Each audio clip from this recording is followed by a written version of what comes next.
So recently আমি আমার auto scooter মানে ইলেকট্রিক স্কুটারটা নিয়ে একটু প্যারা খাচ্ছি। আর সেটা হচ্ছে গিয়ে যখনই এটাতে দুজন নিয়ে ট্রাভেল করতেছি, সেই ট্রাভেলের কারণে যেটা হচ্ছে এই পিছনের পার্টগুলো ভেঙে যাচ্ছে। দেখেন একদম ভেঙে গেছে।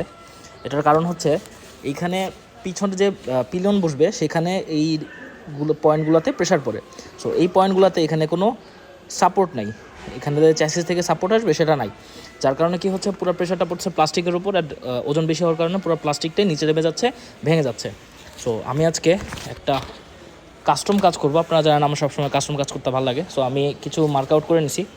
সো এখানে কিছু নাট বোল্টের একটা টেমপ্লেট করে নিছি এবং এটাকে এখন আমি স্ক্যান করে ডিজিটালাইজ করে আমি এখানে একটা ক্লাম বানাবো, যেই ক্লামটা দিয়ে এখানে পিলিয়ন বসলে একটা খুব সুন্দর সাপোর্ট হবে এবং প্লাস্টিকগুলো আর ভাঙবে না।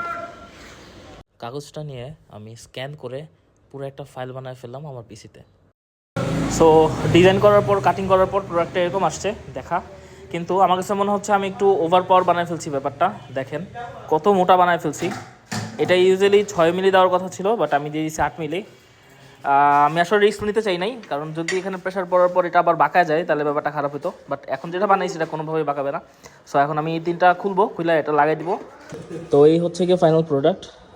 এখন যদি আমি এটা বসাই, বসানোর পর এই সিটের এই পার্টগুলো ডাইরেক্ট এখানে বসে যাবে এবং এইটা বসবে এখানে। সো পুরো প্রেশারটাই এটার উপরে থাকবে এবং এই পুরো পার্টটা সেফ থাকবে। সো এই হচ্ছে গিয়ে আমার স্কুটার, ইলেকট্রিক স্কুটারের একটা ছোট্ট মডিফিকেশন, যেটা আসলে কাজে দিছে।